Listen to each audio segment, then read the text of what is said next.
அறிவே மனம் உங்கள் உளவியல் சகோதரி எம்எஸ்கே பிரியா. ஜென் இசட் அப்படிங்கிற தலைமுறை பற்றி தான் இன்றைக்கி நம்ம விரிவாக பார்க்க போகிறோம்.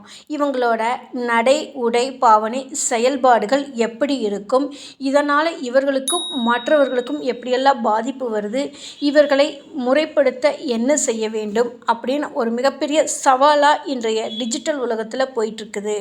அதாவது ஜென் இசட் தலைமுறை அப்படிங்கிறது 1997 2012 வரை பிறப்பில் இருப்பவர்களும் பிறந்தவர்கள்தான் ஜென் இசட் தலைமுறையை சார்ந்தவர்கள். இவர்கள் பார்த்திங்கன்னா எந்த விதத்துலையுமே எங்கேயுமே அடாப்ட் ஆக மாட்டாங்க. எல்லாமே எனக்கு தெரியும், யாரும் எனக்கு அறிவுரை ஆலோசனை அட்வைஸ் கொடுக்க வேண்டியது இல்லை, என்னை எனக்கு பார்த்துக்க தெரியும், நான் இருப்பது கஷ்டமாக இருந்தால் என்னை விரட்டி விடுங்கள், நான் எங்காவது சென்று பிழைத்துக் கொள்வேன் என்று விதண்டாவாதம் செய்யக்கூடிய ஜென் இசட் தலைமுறை தான் அதிகமாக இருக்கின்றார்கள் இந்த டிஜிட்டல் உலகத்தில். ஒரு ஆய்வறிக்கை என்ன சொல்லுதுன்னா, ஒரு வேலை கிடச்சிருச்சு, ஒரு பிளேஸ்மெண்ட்டில் கிடச்சிருச்சு அப்படின்னா இவங்க முதல் நாளே வேலைக்கு வர மறுக்கிறாங்க, வெறுக்கிறாங்க, விருப்பம் இல்லாமல் இருக்கிறாங்க, எந்தவித ஆர்வமும் இல்லை, ஆசையும் இல்லை, ஒரு என்டர்டெயின்மெண்ட் பேஸில் தான் வர்றாங்கன்னு ஆய்வறிக்கையில் சொல்கிறாங்க இந்த ஜென் இசட் தலைமுறையை பற்றி.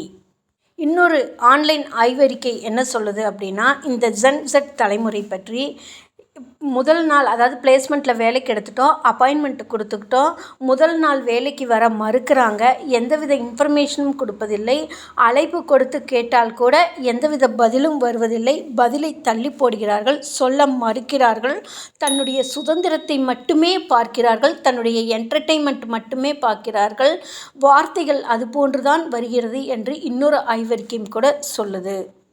அதை மீறி இந்த ஜென் இசட் தலைமுறையினர் வேலைக்கு எடுத்தால் கூட அங்கே போய் இவங்களுக்கு சொல்லி புரிய வைக்கிறது அந்த மேனேஜ்மெண்ட்டுக்கு ரொம்ப கஷ்டமாக இருக்குது. அவங்க சீனியர்ஸ் ரொம்ப வேதனைப்படுறாங்க, வருத்தப்படுறாங்க. எது சொன்னாலுமே இவர்கள் ஏற்றுக்கொள்வதில்லை, எடுத்துக்கொள்வதில்லை, எல்லாத்தையுமே என்டர்டெயின்மெண்ட்டாக பார்க்குறாங்க. அதையும் மீறி நம்ம ஏதாவது வார்த்தைகள் ஃபோர்ஸாக சொன்னாலோ, ப்ரொனன்சியேஷன் மாற்றி சொன்னாலோ வேலையை விட்டு நின்றுறாங்க. அப்படின்னா கார்ப்பரேட் நிறுவனங்களும் சிறு நிறுவனங்களும் இவர்களின் வேலையை பார்த்து பயந்து கொண்டு எப்படி இவர்களுக்கு வேலையை கொடுப்பது, இவர்களிடம் எப்படி பேசுவது என்று தன்னைத்தானே மாற்றிக்கொள்ள வேண்டிய சூழ்நிலைக்கும் தள்ளப்படுகிறார்கள். இவர்களுக்கு தகுந்தால் போல் பேசி புரிய வைத்து வேலையை செய்ய வைப்பது என்பது மிகவும் கடினமாக உள்ளது என்றும் கூட சொல்கின்றார்கள். அது மட்டுமன்றி ஜென் இசட் தலைமுறையினர் தன்னுடைய சுய விருப்பத்திற்கு மட்டும், தன்னுடைய சுய என்டர்டெயின்மெண்ட்டுக்கு மட்டுமே அதிக முக்கியத்துவம் கொடுக்கிறார்கள். வேலை செய்யும் இடத்தில் ஒரு 5 நிமிடம் தொடர்ந்து அரை மணி நேரம் கூட வேலை செய்ய முன் வருவதில்லை, சொன்னால் புரிவதில்லை, எதிர்வாதங்கள் அதிகமாக வருகிறது, இல்லை என்றால் ஒன்றும் செய்யாமல் உட்கார்ந்து கொள்கின்றார்கள். அதற்கும் அப்பால் அந்த ஜென் இசட் தலைமுறையினர் சொல்லுவது, எனக்கு அடுத்தடுத்த நிறுவனங்களில் இன்னும் பல வேறு அதிக சம்பளத்துடன் வேலை கிடைக்கும், இந்த வேலை என்ன பெரிய வேலை அப்படின்னு சொல்லி வேலைக்கு லீவு போடுகிறார்கள். லீவு கூட அப்ளை பண்ணுவதில்லை, சொல்லுவது இல்லை, முறையாக அதை ஃபாலோ பண்ணுவதும் இல்லை. எனக்கு தகுந்த வேலை, எனக்கு பிடித்த வேலை கிடைக்கும் என்று வேலை கிடைக்கும் வரை நான் காத்திருக்கிறேன், அமைதியாக வீட்டில் இருக்கிறேன், எனக்கு இது தேவையில்லை, அவசியம் இல்லை என்றும் கூட சொல்லி பெரும் நிறுவனங்களிலும் சிறு நிறுவனங்களும் இன்றைய ஜென் இசட் தலைமுறையினர் வேலைக்கு செல்வதை தவிர்ப்பதும், வேலையை முரண்பாடுகள் கொள்வதும், வேலையில் விருப்பமட்டு இருப்பதும் செயல்பாடுகள் அதிகமாகிக் கொண்டிருக்கிறது. இவர்களுக்கு வேலையை கொடுத்து புரிய வைத்து அந்த நிறுவனத்தை வளர்த்துவது என்பது மிகவும் கடினமான சவாலான ஒரு செயலாக கூட இருக்கின்றது.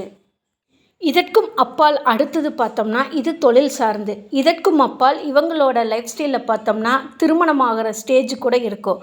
திருமணம் பண்ணி வைத்தால் கூட இவர்கள் ஜாலியாக வெளியில் போயிட்டு வீட்டுக்கு வந்துடணும், எந்த வேலையும் செய்யக்கூடாது, அது தானாக அது நடந்துடணும், பொருளாதாரத்தை பற்றியோ வருமானத்தை பற்றியோ வீட்டில் இருப்பவர்கள் கேட்கக்கூடாது, வெளியில் போயிட்டு வந்தால் பணம் வரும் அப்படிங்கிற மைண்ட் செட்டில் இவங்க செயல்பட ஆரம்பிச்சிருவாங்க. இவங்க கிட்ட கேள்விகள் ஏதாவது கேட்டால் டென்ஷன் ஆயிடுவாங்க. தொடர்ந்து ஏன் இந்த வேலை செய்யவில்லை, ஏன் இது இவ்வளவு தெரிந்திரும் கூட ஏன் இதுக்கு நீங்கள் போக மாட்டேங்கிறீங்க அப்படின்னு சொல்லி வீட்டில் இருக்கிறவங்க கேட்டாங்கன்னா அவங்க மிகப்பெரிய எதிரியாக பார்க்க ஆரம்பிச்சிடுறாங்க. குடும்பமே விலகி போகிற அளவுக்கு கூட போயிடுது இந்த ஜென்செட் தலைமுறையில் வாழ்ந்துக்கிட்டு இருக்கிறவங்களோட லைஃப் ஸ்டைல். அப்போ இவங்களை முறைப்படுத்துவது எப்படி, இவர்களை அந்த ஃபிட்டு கார்ப்பரேட்டுக்கும் இவர்களுடைய லைஃப் ஃபிட்டுக்கும் எப்படி ஃபிட் பண்ணுவது என்பதற்கான உளவியல் பகுப்பாய்வு மற்றும் எம்எஸ்கே மைண்ட்செட் நாலேஜ் தெரப்பியில் எம்எஸ்கே மென்டாரிங் ப்ரோக்ராம் இவர்களுக்கு கொடுத்து இவர்களுடைய வாழ்வாதாரத்தையும் வாழ்க்கையில் ஏற்படக்கூடிய இவர்கள் பதிய வைத்த விஷயத்தை மறுசீரமைத்து அறிவு சார்ந்த விஷயங்களையும் செயல்படுத்துவதற்கான வழிகாட்டுதல் பகுப்பாய்வுகளையும் கொடுத்து எம்எஸ்கே மைண்ட்செட் நாலேஜ் தெரப்பியில் எம்எஸ்கே மென்டாரிங் ப்ரோக்ராம் கொடுத்து கொண்டு வருகின்றோம்.